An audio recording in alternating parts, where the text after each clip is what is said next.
All right. Go right ahead, Terry. All right, thank you. Good. I think this is what I want. Are we seeing that?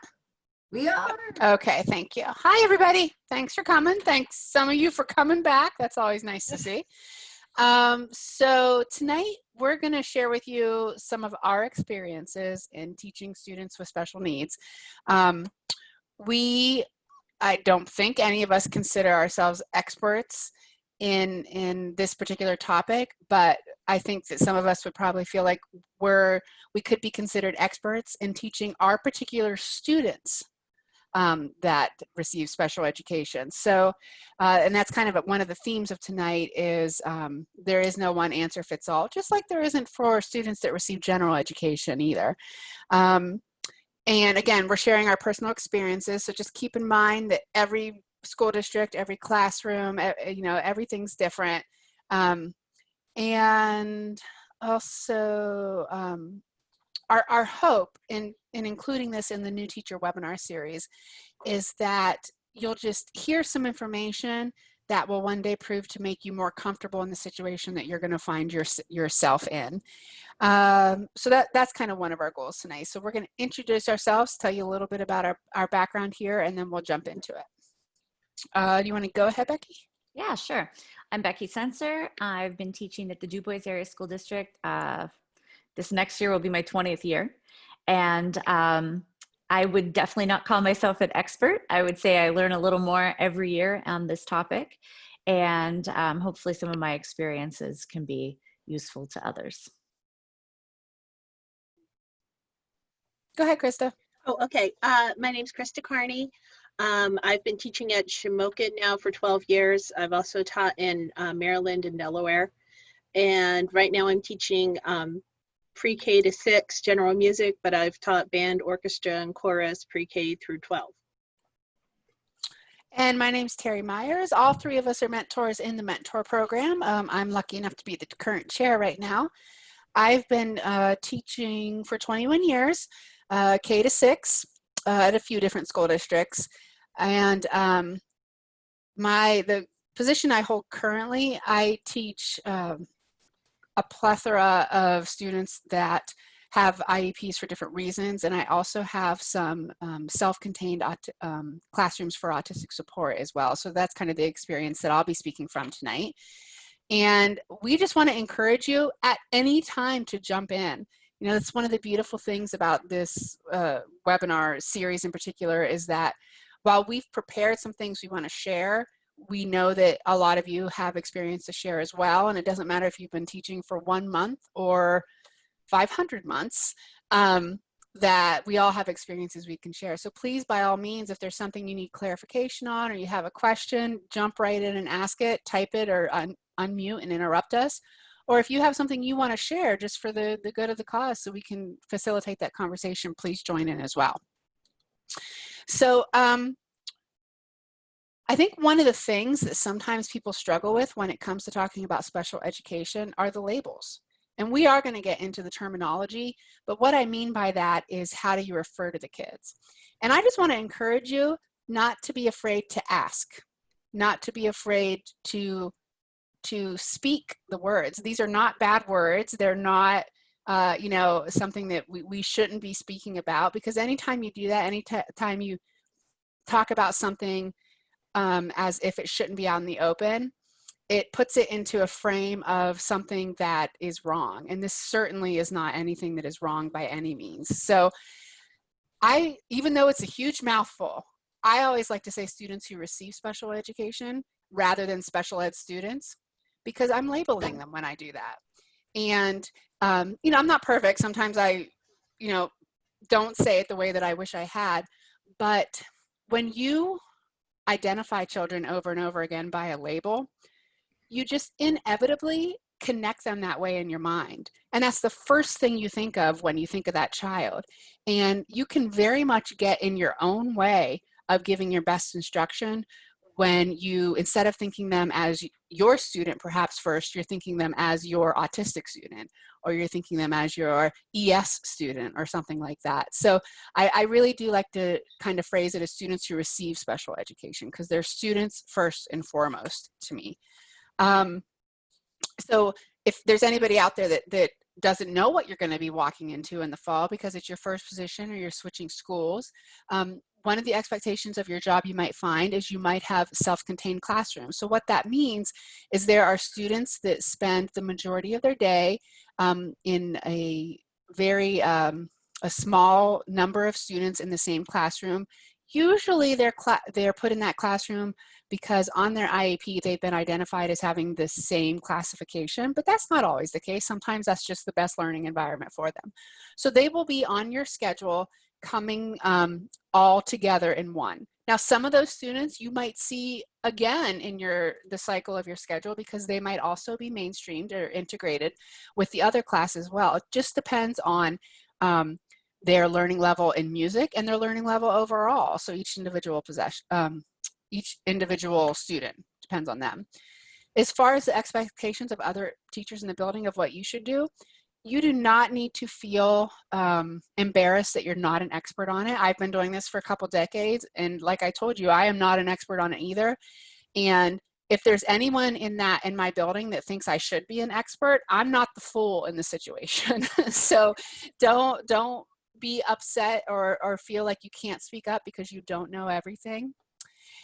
You are expected to be familiar with every student's IEPs, no matter your workload.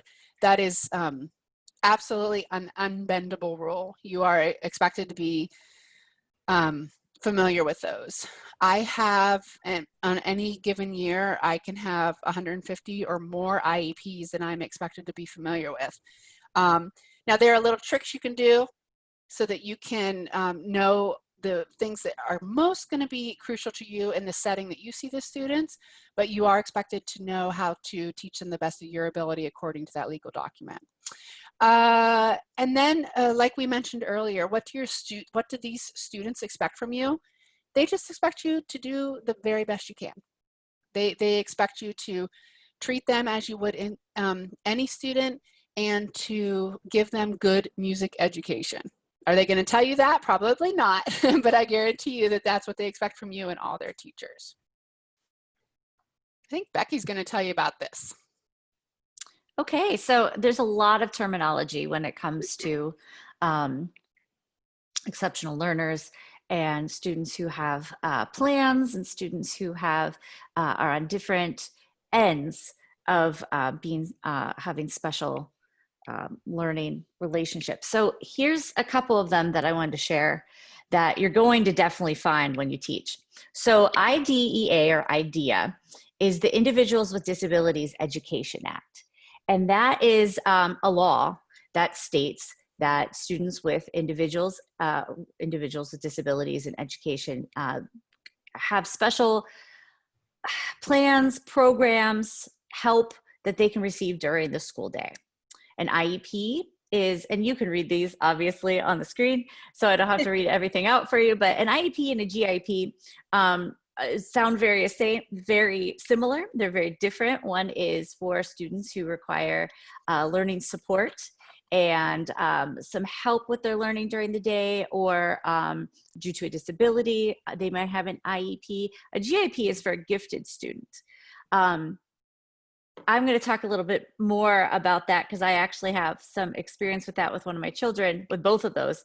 And so I'm going to talk about that a little bit later. But that and a 504 plan, they're all different. And it might seem very confusing because they are very similar. A 504 plan is developed to ensure a child can receive accommodations. And it doesn't necessarily mean it's an accommodation for a learning disability or learning support. It can be a number of things. So we'll talk about the difference in that in a little bit. LS is learning support, ES is emotional support, obviously. And multiple disability or multi-disability students are very common. And then life skills support, and I'll skip one, autism spectrum disorder. I know at my school, and I don't know if this is at every school, and I didn't tell you what I teach. I teach middle school, 5th and 6th grade, general music, and I also teach 6th through 8th grade chorus. So in my school, I see life skills support as a class altogether. These are usually students who have more profound needs that they're usually in the same classroom all day. And then they'll move together to specials. They usually are not always mainstreamed in with a lot of the other students. In autism spectrum disorder, though, can be so many different things. They call it a spectrum because it is very, very different. You could have students that you may never know are on the autism spectrum unless you look at their learning plans, unless you talk to some of their teachers. They might not even need an IEP, but they have certain social skills that put them on the autism spectrum disorder, or disorder spectrum. And then you'll have students who are on the autism spectrum that are that do need extra help, and they might even be in their own self-contained classroom. We have a separate autism classroom for students who fall into that category. And so we see them at different times for music in their own classes. And so a big thing is it's never a cookie cutter. You might have students that have 3 of these or 4 of these different terminology, these different letters beside their name. And I know, like Terry said, you are responsible for learning and reading about all of your students, because they're all going to be very different, that are included in learning support. I know in my school, we have all our grades are online and we have programs, and it's very clearly marked if a student if they have a different letter, and it's also bright red, or the gifted students, I believe, are blue. And anybody who has any kind of special need is highlighted on our grade when you go into our grade books. So it's very easy. And then you just click right on that link and you can read about it in there too. We get a paper copy. We have to sign that we've read them. And then we can also see them on our graded book. So the next slide. This is a difference between, and I actually found this on several different sites, the same graphic here. So I'm not sure who to credit for this graphic, but I found it on several sites. And this graphic really breaks it down, because it's a little complicated to kind of figure out the difference between an IEP and a 504 plan. And I want to apologize if you hear anything in the background. My husband's actually on our deck, and he's running a different Zoom meeting for for our local community theater. He's the president of the board, so they're having their board meeting. You can see in this the difference, and what it comes down to is an IEP is a requirement because of the IDEA Act, and a 504 plan is a completely different law. It is the Rehabilitation Act. And the best way I can and you can read through this and see the difference, 2 big things. One, your IEP runs out when you graduate or your student graduates from high school. It does not continue with them in life. A 504 plan can actually be written for an adult. It can be written for anybody who needs it. And one of the clearest ways I can talk about this, I'm going to use a student that I've had a couple references. I've had a student who was in an accident. He broke both of his arms. He did not, prior to this, need any kind of needs from our special education department. He did not need learning support. He did need accommodations once he broke both of his arms, because he could not write. And he needed someone to sit in class and be a scribe for him, basically. And so he had a medical aid with him. He had a 504 plan. When he recovered, gained use of his arms, he no longer had the 504 plan. I've had students with 504 plans who suffered from things like Crohn's disease. Again, they weren't on any kind of plan before their diagnosis, and now they have special accommodations that they might need during class. It doesn't have to be a medical issue. Often it is. Sometimes it could be a diagnosis even of ADHD. They don't have any other learning disability, but they have some kind of a diagnosis, or it could be anxiety, something that pops up after a diagnosis that they will add in to the 504 plan in addition. Now, you can have students that have both. However, as I've learned, that is rare, And usually they can write a lot of things into an IEP plan. So the 504 plan doesn't necessarily, it could include a student who has other disabilities and needs and when it comes to learning, not necessarily though, I guess is what it comes down to. So I know it can be very confusing because they seem like they'd be very similar. They're both plans to help students, but they come from different places and they sometimes, you know, live in very different realms during the student's day. So if we can go to the next slide. Yeah, I just wanted to add, like, so if you're new to the profession and you're wondering why this stuff matters, why you have to know it, it can be things like I've had 504 plans, excuse me, where students aren't allowed to sit on the floor and they're in kindergarten and they don't have the social skills to be able to tell me that. Mm-hmm. So that's your responsibility to make sure that kid's safe. I've had students with balance issues. So it's important when we're playing, when we're doing circle chasing games or something, that I am moving with that student to keep them safe. Even the diagnosis of ADHD, if a student is uncharacteristically rambunctious in my class, and I can look at my chart and see if he has a 504 for that, I'm going to address his behavior differently than a kid that does not have that medical need. So that's why it's important to know these things about your individual students. And also one more thing, a 504 plan might not come from your special ed department. Mm-hmm. Mm-hmm. So I wouldn't want anyone to get my cat just wants to say hello to everybody tonight. I wouldn't want anyone to get the impression that a 504 plan is any less important. Yeah. Because it might not come from the special ed department. Right. I know often our guidance department is who usually comes to the door and says, we have a student who has a new 504. It's almost always our guidance department. Sometimes it'll be tied in with our school nurse, but yeah, you're absolutely right. It often won't come from the special ed department. And they often expire. 504s will often expire and not be renewed too. We have a couple chats. We're going to send you the PDF, Lisa, don't worry. So you'll be able to laminate away. Thank you. I know even putting all this together, I relearned and learned some new things. So, all right. So I have some personal experience with a twice exceptional learner would be what what she would be classified as, I guess. So my daughter, Maddie, my middle child, is a gifted student. She has a high IQ. However, she was diagnosed in kindergarten as being dyslexic. And when Maddie was in preschool, she has a late June birthday and she was 4 going on 5. And everyone said, you got to put her in kindergarten next year. She is so smart. You got to put her in kindergarten next year. So in our school district, she actually didn't meet the cutoff. So she had to actually go in and be tested to see if she was ready for kindergarten. And when they did that, obviously they couldn't tell that she was dyslexic at that point, but they could tell from the IQ test that she had a really high IQ. And they were like, absolutely.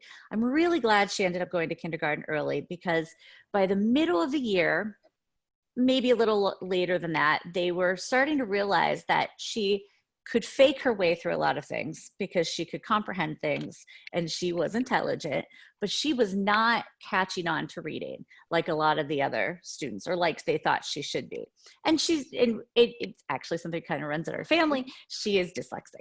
So that's something she has struggled with, and she's my personal hero because of it. And she is a junior now, and she is in AP classes, and she, did region chorus this year. And I was a really proud mom. She had a solo. So she's really involved and really doing great. So I don't want to be like a Maddie pity party, because she's fantastic. However, I have learned so much. She has become such an advocate, and that's a big thing that it was a struggle when she was younger. She hated reading. She hated flashcards and all the work we did. She would cry. I swear she hated me for a while. She said she didn't, but I swear she probably hated me for a while for making her do all this. And I have now been going to 11 years worth of IEP meetings. And I had taught, for years before this, but once I I was on the other side of everything and experiencing these meetings and the vast amount of paperwork these poor teachers have to do. It was impressive and overwhelming how much goes into a student's plan. And usually when a plan is written, it's not just their teacher and the parents, they involve everybody. So often when you teach, you'll be asked, can you give us some insights on this student? Can you write down some things? And I always try to be really, really, really honest. I really try to bring out when students have an IEP or a GIEP and they're really being exceptional in my class, I always really try to let people know. I don't say, oh yeah, they're doing great. I try to give examples because sometimes in music especially, when students really grab onto that and they see how important that is as the student gets older, it's really great to make sure that that's included in their IEP, that, you know, they if they're in chorus or band or whatever, you know, they don't want to overlook that as something that's really important to that student when it starts to become electives. So that's something I would bring up as being maybe a little not on your radar all the time when you're starting to fill those out. But I know for Maddie, especially, you know, it was written in her IEP that, you know, if she had all her work done, if she, you know, because she has also had a GIEP. Now she only has a GIEP. In 7th grade, I always like to say she was kicked out of special education because she was scoring too high. She was scoring too high on her tests. And she wasn't going anymore for any help. So they said, you know, well, she really doesn't need this anymore, which is rare. You really don't usually get out of that IEP. But there's certain things when she got to her junior year, which is really a rigorous academic year, that we said, hey, she kind of needs to bring some of these. So they were able to write it into her GIEP. And one thing I realized is because she didn't have an IEP anymore, her teachers did not know that she was dyslexic. They thought, wow, she takes way too long to write some of those papers. And, you know, she is very much always been the artsy kid. And so they thought it was just, oh, that's Maddie kind of thing. But they didn't realize it wasn't just Maddie, that she is like, has a lot of anxiety over spelling, has a lot of anxiety about things being perfect because she knows that she struggled with that when she was younger. And so a lot of these things as students get older is teaching them how to be their own advocates and to stand up and say, wait, I do have this problem. I need a little more time. I need a little more help. Because as they get older and they've learned to adapt, oftentimes if they're not put in a classroom with other students where that's common, teachers, they won't know. You might not know that you know, this student has a reason that they might need a little more time to finish something, or they might need, you know, to type something out instead of writing it out. So it's been very interesting as a parent to be on a totally different side of this and see how well it can work for a student. So that's what I wanted to add about that. Okay, so I'm going to take over with this part. And what surprised me is how many other adults come with the students sometimes. My school is 100% mainstreamed. I have 1,400 students, and I texted the director of special ed today, and 19% of our students receive special ed accommodations in some way. So quite a few. You might have an aide that comes with several, usually the life skills, kids that are in the life skills self-contained class, they all come together with one other class. And that other class is usually like a little smaller in numbers. And they go to all of the enrichments with that other class. And they will usually have one aide that comes with them. And she's there to help with academic things. She's not there to help with behavior. Which I wasn't sure about when they first came in. I'm like, I don't know who you are. You're coming in my classroom and sitting here, and sometimes you do stuff and sometimes you don't. And I didn't know who it was. I have students that have a personal aide that, whether it's because of a behavior or whether it's usually the kids that are on the autism spectrum and have quite a few needs with that will have their own personal aide, or else one aide to 2 or 3 students. I have students that have their own nurse that come with them to every single class. I have students that have a nurse and an aide along with it. And then there's also TSS workers that come in.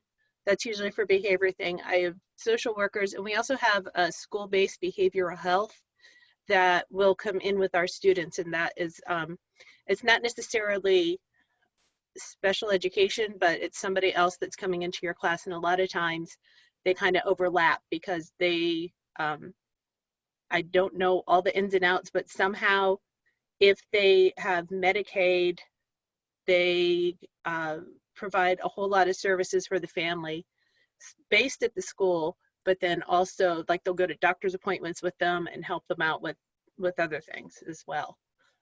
So I thought it was important that you knew who was coming into your classroom.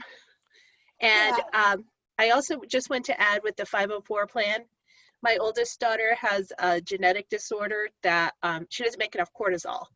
And if she would have a fever or if she would break something, she needs something called a stress dose. And if she wouldn't have that, it can get very bad very quickly, like convulsions, coma, death, you know, that kind of thing, like within a few hours from something that other kids, you know, whatever.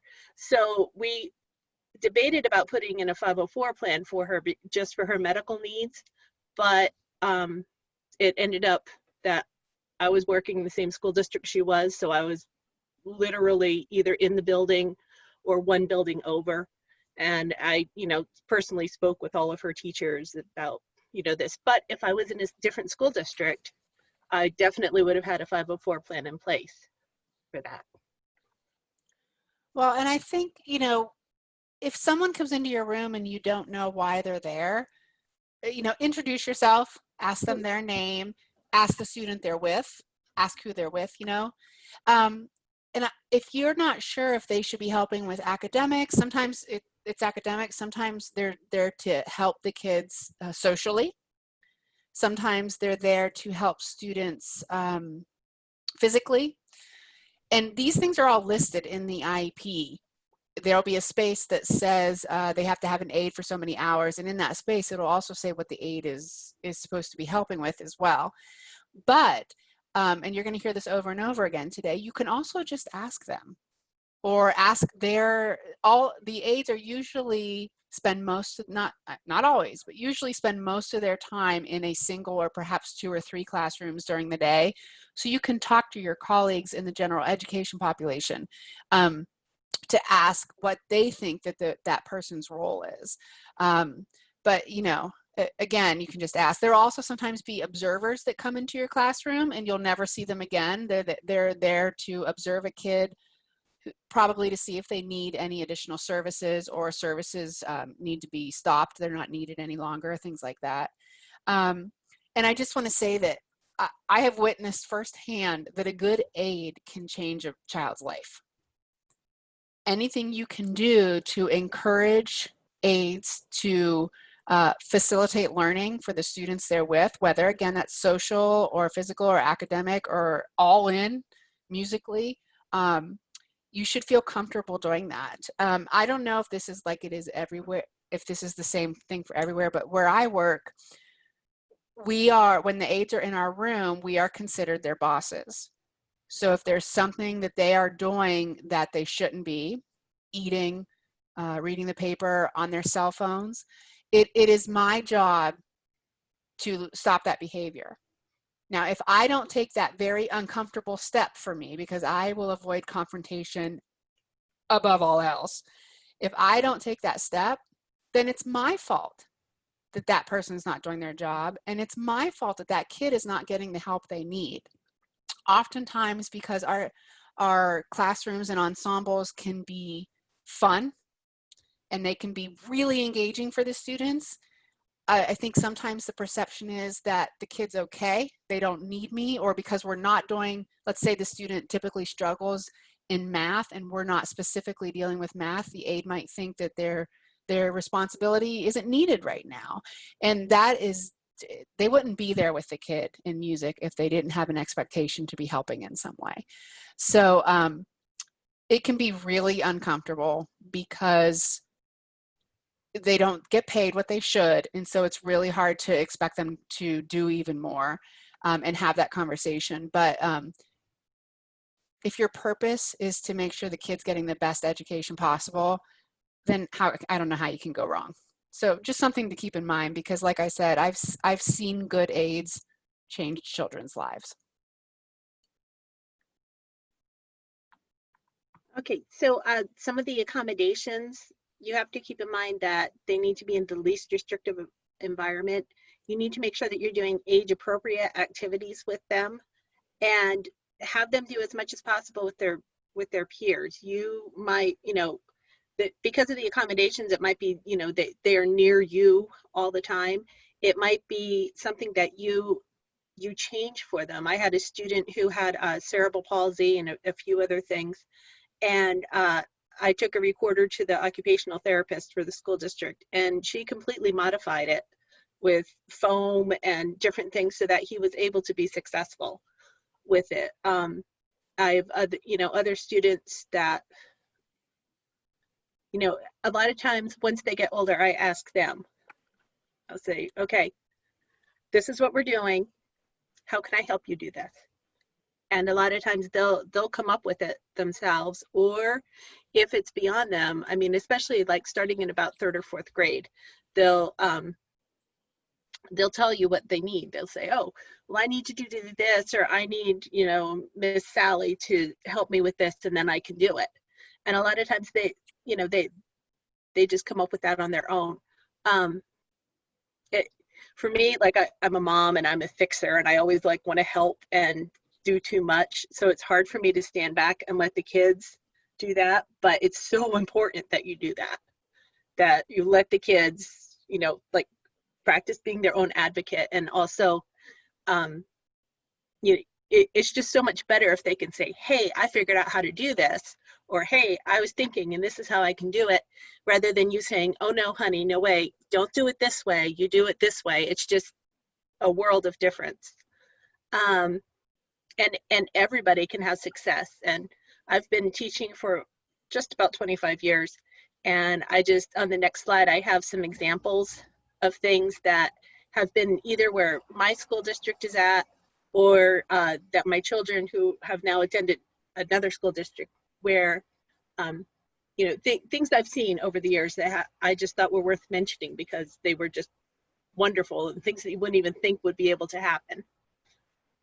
So can you? Oh yeah. No, never mind. They changed the order of the slides. It's coming up later. I just threw this in. Do you want me to go to it now? No, there.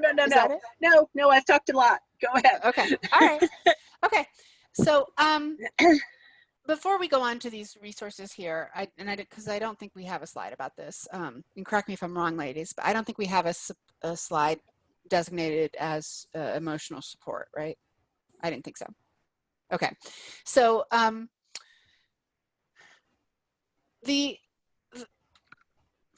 hesitate to use the word trigger. Perhaps a better word is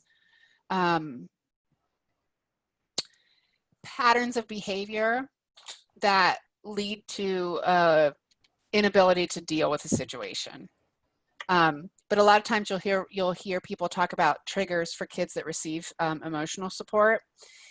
So I think if you have students in your room that receive emotional support, and something happens that takes you completely off guard, and they need to be removed from the classroom, or you need to have somebody come help you, which does happen from time to time. Things get to a point where perhaps they're unsafe for them or other students or whatever. The follow-up on that is really important.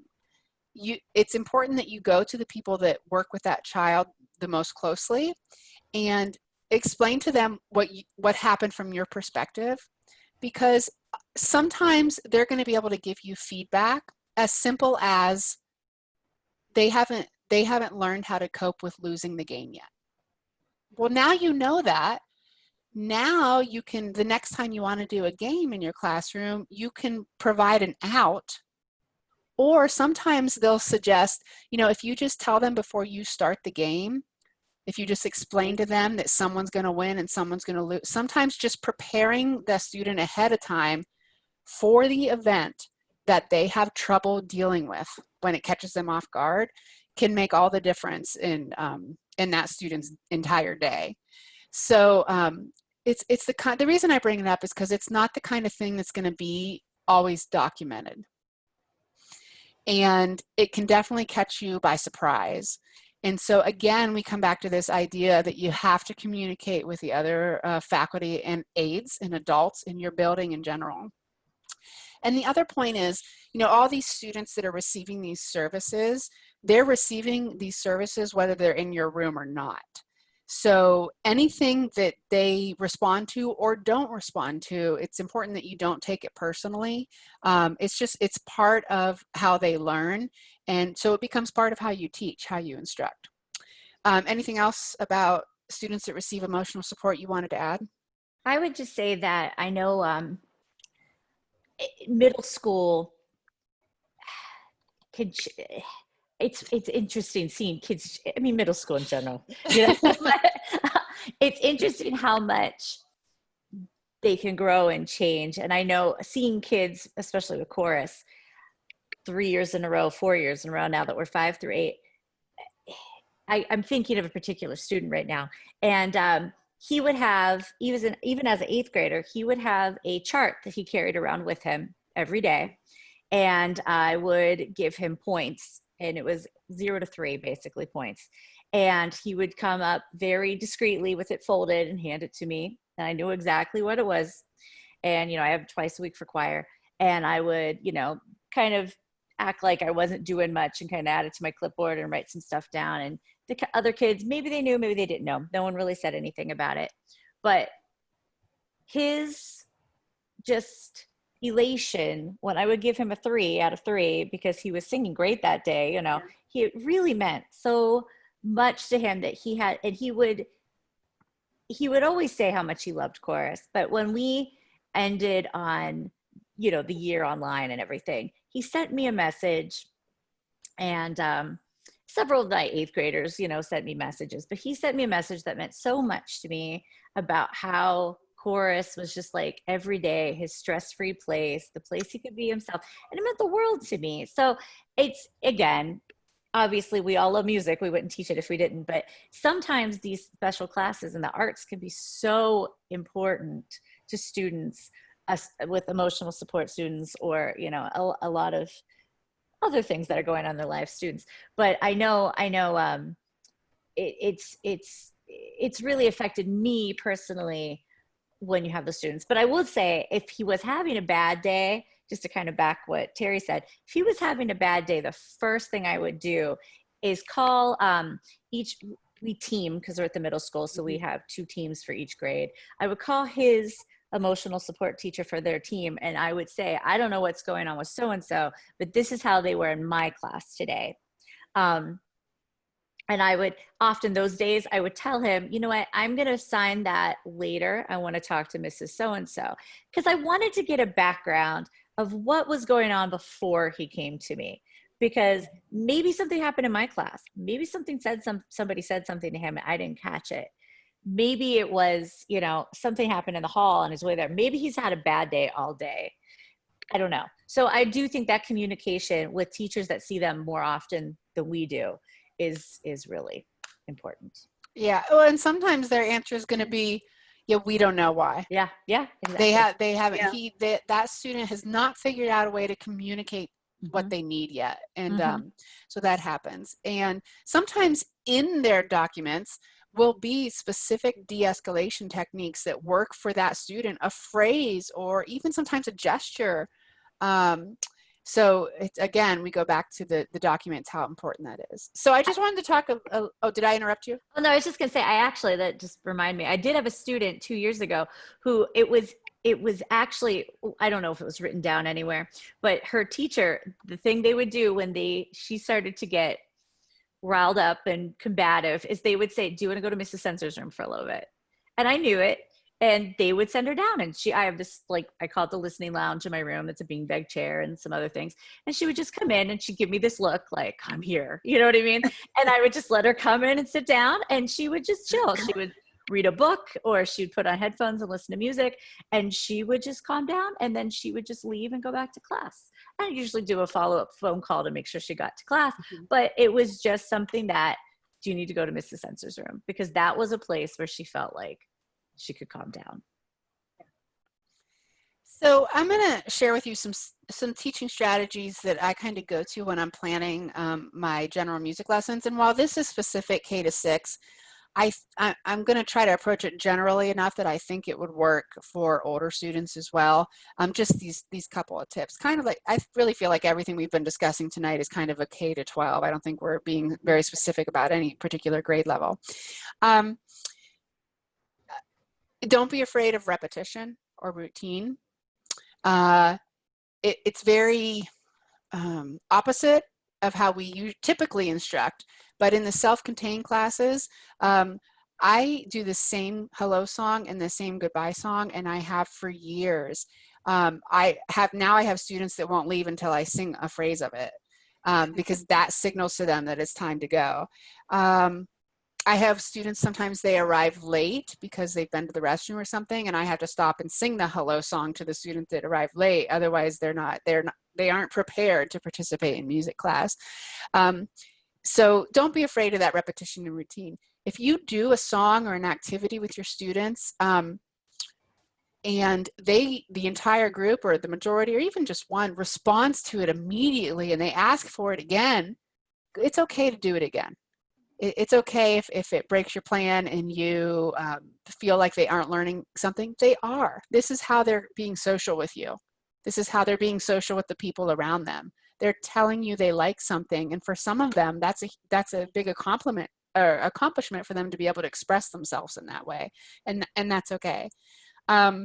What you can do as you repeat it over time is you can enrich it. Right? You can enrich it musically simply by adding a more intricate accompaniment in what you're giving them. Can they still sing the song or keep the beat to the song when you've made the music more intricate? You can have them accompany the music with instruments. You can, now you have to manage your expectations. You can enrich it curricularly. So I have this song I like to do with coins. With my youngest learners, I won't use all the different coins. With my older students, I still do the song, and they know the song, and those that can sing along, but I'll use more of the coins. You can enrich it socially. Maybe they keep the beat with each other, or maybe they're keeping the beat with manipulative. So there's ways you can enrich your repetition. And the more familiar they are with the music, the easier it is to make those enrichments at a different level as well for some students. I think you don't be afraid of videos. I know some people fear videos because we've at some point it was kind of thought that was lazy teaching. I don't subscribe to that anymore. I think it's just like any other material. It's how you use it in your instruction. But a lot of videos are very engaging, especially if they have repeated music, phrases, or lines in them, because the students that really thrive on that repetition will wait for that line and jump in with the song. They're making music. Why does it matter if they're doing it with a video? They're making music. In my experience, the students I teach with the self-contained autistic support classes love books. So I'll sing a book to them. Especially again, if it has a repeated phrase or a repeated line in it, they'll sing that part with me or chant that part rhythmically with me. And they also really like instrument zoos. So, you spread the instruments out, and again, you can make it as easy as you want. Everybody grab an instrument, everybody put it down. Everybody grab a wooden instrument. Everybody grab an instrument that you have to play with 2 hands. So, you just have a table full of them. Everybody find a friend to play an instrument with. So you can change that based on the learning level of the students that you have with you. I think I've given you some books that I like to use. The ones that are highlighted in yellow have been my saving grace. When I first started teaching, I did a very little self-contained classes for autistic support. And then I went over a decade not teaching it. And then my schedule, it was put back into my schedule. And I was so scared. I was so frightened that I wouldn't know what to do. Did I have enough activities to last me for the whole half hour? Did I have too much? What were the aides going to, I mean, I was really, really frightened. And these two books, the activities in them are so suitable for, at least for my students in their self-contained autistic support classes. And the Be Who You Are is full of songs about students being able to express themselves.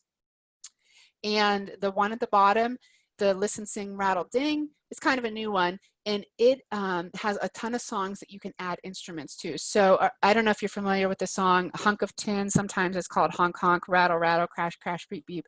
It goes honk, honk, rattle, rattle, rattle, crash, beep, beep, honk, honk, rattle. It's about a car. So there again, you can just make it, you know, everybody plays on the crash or on the onomatopoeia songs or words, or, you know, for my advanced kids, I still use the same song, but the kid with the tambourine is the honk honk. The kid with the sticks is the rattle rattle. So you know, I'm making it a little bit more challenging for them. And I think that the hardest thing about self-contained classes is finding age-appropriate music with age-appropriate music that is at an appropriate learning level for them. So that is a very, very big challenge. So if you find something that they really like and they can make music and they can learn with making that music, hang on to it and don't be afraid to repeat it. And then ask yourself, how can I expand this to make it an even greater learning experience for them next time? So that's just a little bit about strategies. I don't know if anyone else has any experience out there that you want to, if you found something that works really good for you, you're welcome to share it with us. I want to hear it. So this is just a little bit of advice that I had, because my school's 100% mainstreamed. I really, really wish that I had the self-contained classrooms on their own, because I feel like I could do so much more with them, but that it's not. So, you know, don't be afraid to ask for help, whether you're talking to their teacher, a special education teacher. The aides that are with them know them very, very well. The occupational therapist, and as they get older, of course, ask them. It's perfectly fine for you to ask the aides to help with them. If the aide comes in and you know that that aide is with a certain student, it's perfectly fine for you to say to that aide, you know, like, hey, Mrs. K, could you please help them out with that? You know, because, you know, they're sitting through elementary school stuff again, and sometimes their mind wanders. I get that. They go to their happy place for a couple minutes and might not be like right there. I totally understand, but you know, don't feel like you're an imposition, because that's what they're there for. And frankly, a lot of times they're just happy to have something to do while they're there too. And a last thing, if they're supposed to have an aide, make sure that the aide is coming to your class. I think Terry talked about this earlier. And one little thing I'm going to share too, there in 25 years, this has only happened once. There was an aide who was not a good fit in my classroom. My classroom, I've pretty good classroom management, but the kids are a little noisy sometimes, as we're, you know, and Frank, I picked my battles and I don't worry about that. But she had taught at a prison school before, and she would stand up and yell at the kids, and kind of, this is for 4th grade, kind of like got in a kid's face and went on. And so I went over to her and I said, you know, I'd really appreciate it if you didn't do that in my classroom. And, you know, within an hour, she had gone to the director of special ed and complained about me, which I was in high school band with the director of special ed. So we go back way back. But finally I said, you know, do I need to have her in my room? Because frankly, she's not helping and she's causing a disruption. And they said, no, absolutely not. You do not need to have her in your room if you feel like you can do this without her. And, you know, if you have to go there, because it's much better. The class went so much better. You know, the kids were happy to come to music again, you know. They didn't have that kind of like hanging over them, like if they breathed wrong, they were going to get yelled at. So don't be afraid to stand up for your students if that's a situation. And I guess it was like somebody on the school board wanted her hired to be an aide, and that was it. Yeah, and I will, that does happen. Sometimes. Yeah. I love how you put it. Sometimes it's a bad fit. Yeah. I just want to just also add to what Krista was saying, that if you want to have somebody, if you want to have that addressed, that's not a decision you can make alone. You need to talk to at least their special ed teacher, because they might say, okay, but I got to get permission from my boss. And it just depends on the school district again. One of the aides from the K3 emotional support class for Lisa loved playing the boom whackers with the kids. It is a lot of fun. Yeah. I don't know about you, but I tend to pick the short ones. I offer everyone that comes in my class, I offer for them to participate in the activities. Even if it's the director of curriculum observing me, I'm like, hey, come on down, grab a ukulele, you're good. That's great. Erin says she has aides that are so wrapped up in the fun of music class, they forget to help the kids. Yeah. Well, if the aides are having that much fun, I guarantee the kids are too. I've had two really great guitar players that were TSSs at different times, and they'll ask if they can play along, and of course I'm like, absolutely. Yes, and please. It's really fun. It's really It fun. is. Well, and actually I'm glad you brought that up, because I've had experiences where the sounds, the piano really irritated some of the kids to the point where they couldn't learn. But if I switched to guitar, they were fine with that. Sometimes the distance of me being behind the piano was a real issue, because they really had a hard time giving me their attention unless I was really close to them. So if you're experiencing something like that, maybe just try a different way of an accompaniment.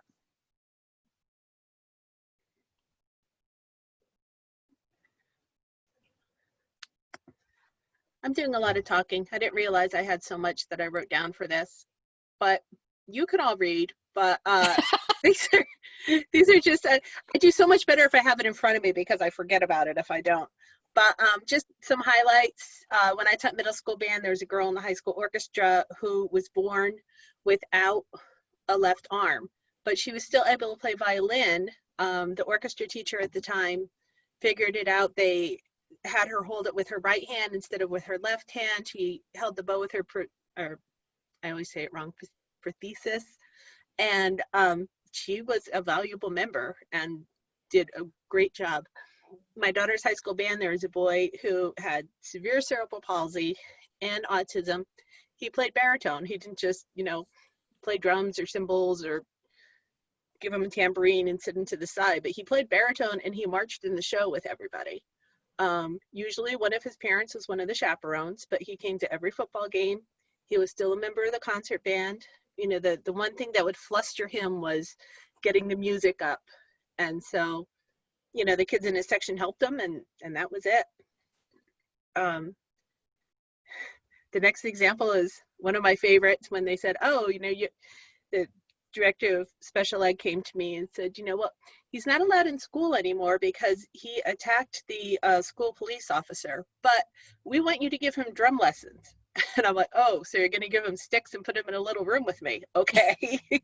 But he actually ended up to be one of my favorite students of all time. We did a lot of just repetition stuff and, call and response. And, I tried to teach him a little bit of rhythm reading, but, they said that was his favorite time of the week was coming. Let's see. The severely autistic boy, that's one of our current sixth graders right now. He's doing great. He's not in a special class. He's mainstreamed, and his lesson group, he's mainstreamed with the regular lesson group as well. One of my friends, her daughter has Angelman syndrome and is in a wheelchair and only communicates through an iPad, but she's still in chorus and she participates in all of the rehearsals. She's still there for the concert. Both of her parents are musicians, so they were kind of, pretty much pushing to make sure that this happened, but it can happen and it's great. It's great for the kids there too. I mean, like some of the girls in the middle school chorus would like message her over Facebook and things like that too, which I thought was kind of cool. And last but not least, just so you know, there really is a light at the end of the tunnel. One of my kids, one of those that just kind of gets you in the heart, when he came to kindergarten, he could only say one word. He could say poop, and that was it. He was never worked with, never, almost to the point of being neglected. Now he comes to class, he doesn't even have an aide that comes to class with him anymore. He does everything that everybody else does. Sometimes he's a little hard time expressing himself, but he's getting better. I mean, even like week by week, I can see him, see that he's just improving so much. And just so you know, because sometimes you're like, oh my gosh, there really isn't any improvement. There's, like, what else can I do? I almost feel like we're taking one step forward, two steps back. But there really is, when you look at it in the long term, it's just so wonderful that everybody can succeed. So just kind of as closure, that's a really great way to end there, Krista, because I often feel like this particular area is probably some of the area that maybe we feel the least prepared for coming out of undergrad. And I do believe the undergraduate programs now are doing a better job of addressing it than they were a couple decades ago. So I think a lot of you that are younger are very fortunate that way. But I also think the nature of it being so individualistic to each student, each classroom, each school district makes it just very unknowable, which is scary, especially if you're a control freak like me. It can be really, really scary. But I just, what I have found, and I imagine my colleagues that have been blessed to teach these children in the past as well, it's almost always the best part of my day, because they love being with you and you'll find that you love being with them. So if you haven't had the privilege of teaching students that receive special education, whether it's self-contained or whether it's students that have that are mainstreamed into your classroom, I just would encourage you to communicate with the people that know them best, and to always see the student in them first, because I guarantee that they're looking at you as a teacher. So it's just a wonderful relationship to have. So again, Krista and Becky and I are all mentors in the mentor program. If you ever find yourself in a situation with students that receive special education or for anything, that's what the mentor program is here for. So there's some contact information. You can reach out to us whenever you need. It could be like a one-time thing, like you just you want to know a resource or a particular issue you're having, or you just want to vent. You can reach out and we'll put you in contact with somebody that can help you efficiently and quickly, or you can reach out and I will hook you up with one of our mentors. We have them all across the state in all fields and grade levels as well, and you can develop a longer term relationship, so you always kind of have a mentor in your back pocket too. So we would love to hear from you if any of you have any specific questions you want to ask, and it can be specific to ensembles too if you have a question, because like I said, this particular topic, I think that it's kind of oddly, I'm asking you for specific questions and telling you that the answer is general enough that I think that we might be a little bit helpful. So I know that doesn't really go together, but if anybody has anything you want to throw out there and ask or talk about, share your own experience, we'd love to hear from you. And if not, have a great night. And thanks for joining us.